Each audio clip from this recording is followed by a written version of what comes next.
I was heartbroken when I discovered that my brother and girlfriend were having an affair. Now my brother is having a mental breakdown because I refused to let him back into my life. It's been 5 years since I last spoke to or saw my brother, Kevin. I've barely kept in touch with our parents or anyone in the family since then. When I was 22 and Kevin was 25, I found out he had been having an affair with my girlfriend of 3 years. I broke up with her and moved back in with my parents, showing them the proof of the affair. For a month, I ignored Kevin's attempts to apologize and was cold toward him whenever he came around. Eventually, my parents told me I should forgive him. They even went as far as staging an intervention with my ex, Kevin, an extended family, trying to convince me to forgive him. Instead, it only hurt me more. I told him what they did was unforgivable, especially since it came from my own brother.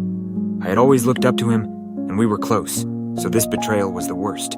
A few months later, I had the opportunity to move far away from them, and I took it. I cut off all contact with Kevin and my parents.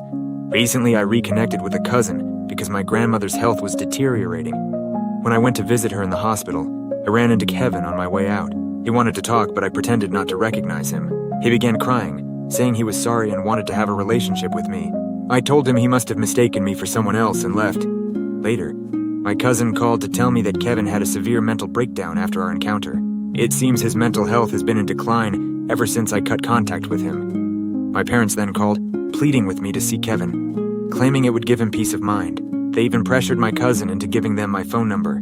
I told them I wasn't going to do that. My mom cried, saying she wanted her family to be close again, but I told her that she, Kevin, and my dad had ruined that. I made it clear I didn't care about them anymore. My dad later suggested we all sit down, talk, and apologize for the hurt we caused each other, in hopes of restoring things to how they used to be. I refused, saying I didn't want to talk and had nothing to apologize for.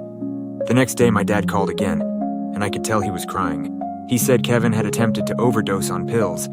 After my parents told him what I had said, it pushed him over the edge. Luckily, they found him in time and got him to the hospital. Now they think that if I reconnect with him, it will help his mental health. But I don't think it's fair to place that burden on me. I don't know how I could help him when every time I think about him, all I feel is anger, pain, and betrayal.